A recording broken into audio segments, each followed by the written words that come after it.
My name is Mack Payne, and I have the privilege of giving a little talk that I'm going to give to a group over in Sarasota in a week or so, and it has to do with inspiration. And I love to tell these stories because I like to do whatever I can to help inspire people to do great things, because I believe we all are born with seeds of greatness, and sometimes people don't use them. And this talk I'm going to give tonight is a story about something that happened to me many, many years ago. And it's a story that that caught my eye, and I want to tell it. And this is going to be the same thing I'm going to tell the group over in Sarasota. First thing I'm going to do, I'm going to ask the question: who in this room feels like life throws challenges your way? I'm talking about financial challenges, medical challenges, regulatory challenges, legal challenges, family challenges. We all have these challenges, and sometimes they drive you nuts. Well, tonight I'm going to tell you a story of something that happened to me many, many years ago that caused me to not only cope with all these challenges, but walk on top of them to do great things. Now, I'm going to be going through this story fairly quickly. I want you to stay with me to make sure you get the gist of what I'm going to say. And also stay with me, because at the end I have a very special surprise for everybody here tonight. So, are you ready to go? All right, let's do it. The story I'm going to tell you about occurred many, many years ago when I was flying helicopter gunships in Vietnam. I was assigned to an aerial rocket artillery unit, and our primary and only mission was to fly out to arenas of combat and shoot rockets in the vicinity of the opposing forces. On more than one occasion, when we would fly out to these arenas, we would encounter the phenomenon of ground fire. To the uninitiated, ground fire is that activity of when someone on the ground with a firearm looks up in the sky and fires it at an aircraft. The opposing forces had two favored weapons they used in this pursuit. One was a .50 caliber type machine gun. It manifested itself with long red tracers. I call them the red needles. The other favored weapon used by the opposing forces was a 37 millimeter anti-aircraft gun, further identified as being the same weapon that Jane Fonda posed for pictures on as she was providing aid and comfort to the boys up in Hanoi. That particular weapon manifested itself with large round tracers that looked like yellow balls flying up. The first time I encountered this phenomenon, I was discombobulated. I was distracted. I was all shook up. I would do things like scream in the radio, "We're taking fire, we're taking fire," as if that would do any good. And then, one cloudy day, way out over the kingdom of Laos, we were operating in a particularly active environment, and it suddenly happened. I could hear 1,000 angels singing, backed up by 10,000 bolts of continuous thunder. Now be aware, at this particular time, there were over 500,000 Americans in theater. There was an equal or greater number of opposing forces against us. The Americans had hundreds and hundreds, maybe even thousands and thousands of aircraft.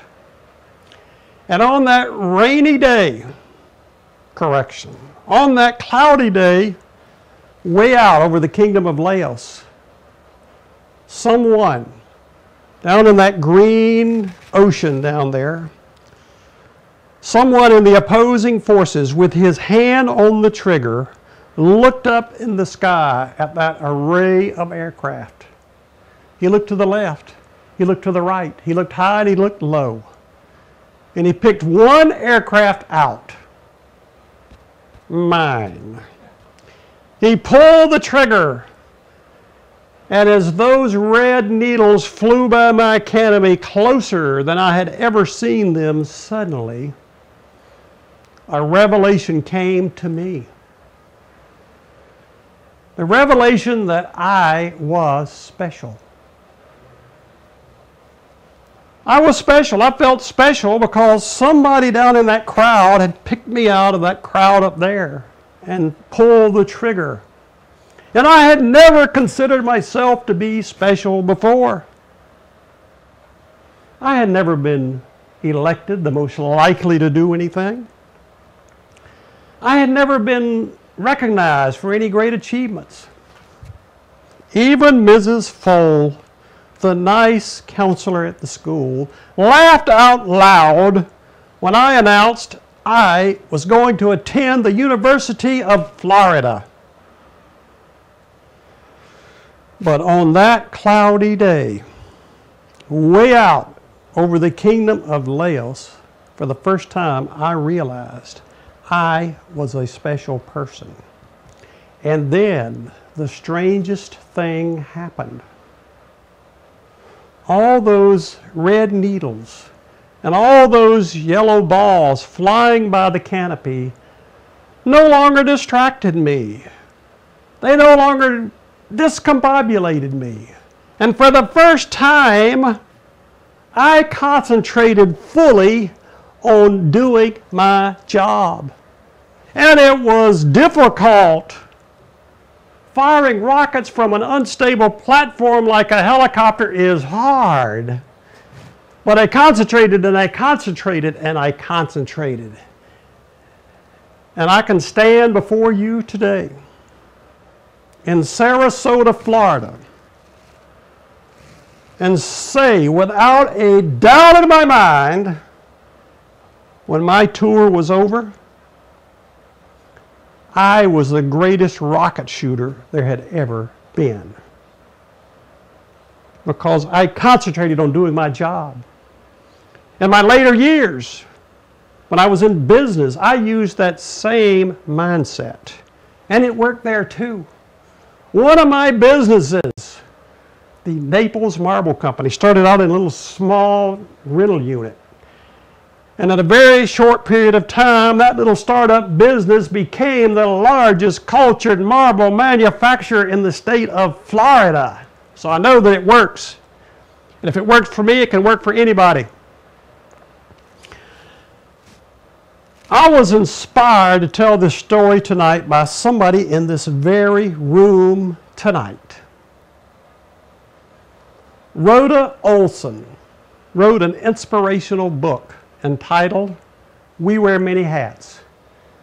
She asked me to help her publish that book, which I gladly did. And in the process, I remembered some of these inspiring stories. And I became inspired to tell others about them. So hopefully they would be inspired to do great things.